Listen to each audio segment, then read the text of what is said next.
अस्सलाम वालेकुम क्लास 4 कैसे हैं आप सब।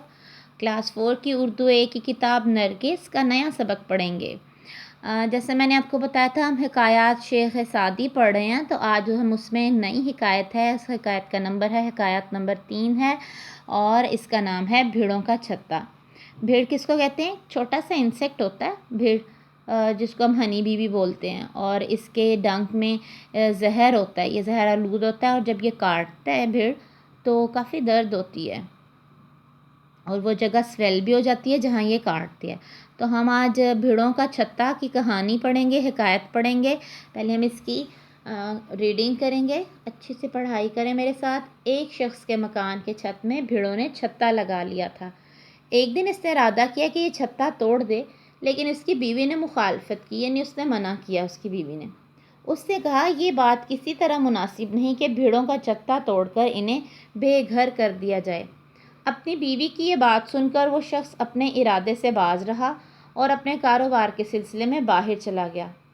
अब ऐसा हुआ कि रहमदिल खातून भीड़ों के छत्ते के पास से गुजरी तो भीड़ें इसे लिपट गईं और जहरीले डंक मार मार कर इसका सारा बदन सुजा दिया।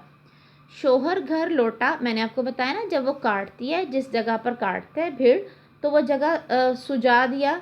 सूजना कहते हैं स्वेलिंग को। तो वो सारा वो जगह स्वेल हो जाती है सारी, और रेड हो जाती है और स्वेल हो जाती है। तो उस खातून जो रहमदिल खातून थी, जिन्होंने उसको उनके छत्ते को बचाया था टूटने से, तो उसी को काट डाला उन्होंने और उनका सारा बदन सुजा दिया।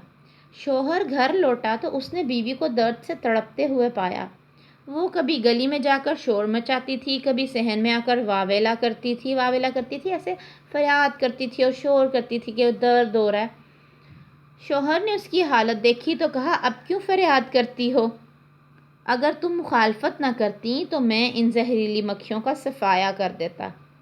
याद रखो, बुरों पर रहम करना अच्छों पर जुल्म है। अक्लमंदी ये है कि सांप को देखते ही उसका सर कुचल दिया जाए। इसके नीचे भी माखूज लिखा है। इसका मतलब क्या होता है कि किसी कहानी, किसी नावल से या अपने ही किसी बात से, किसी तजर्बे की रोशनी से ये अख़ज़ किया गया है। किस लिए किया गया है? हमारे नसीहत के लिए किया गया। हिकायत मैंने जैसे आपको पहले भी बताया था, हिकायत क्या होता है? हिकायत होती है कोई नसीहत और सबक आमूज़ बात होती है। तो ये बहुत प्यारी और बहुत अच्छी, इससे हमें सबक क्या मिला है? बहुत अच्छी कहानी है। और हमें सबक क्या इससे मिला है? सबक हमें ये मिला है कि हमें जैसे उन्होंने आखिर में कहा ना, बुरों पर रहम करना अच्छों पर जुल्म है। कितनी प्यारी बात की है कि अगर कहीं आप बुराई होते देख रहे हैं तो उसको अपनी ज़ुबान से, हाथ से, किसी भी तरीके से जो जिससे मुमकिन हो सकता है आप उसको रोकें। अगर आप बुराई को नहीं रोकेंगे, अच्छों पर जुल्म है, इसका क्या मतलब है? तो वो अच्छे लोगों के साथ बहुत बुरा हो जाएगा, क्योंकि उसकी बुराई अच्छों तक ज़रूर पहुंचेगी।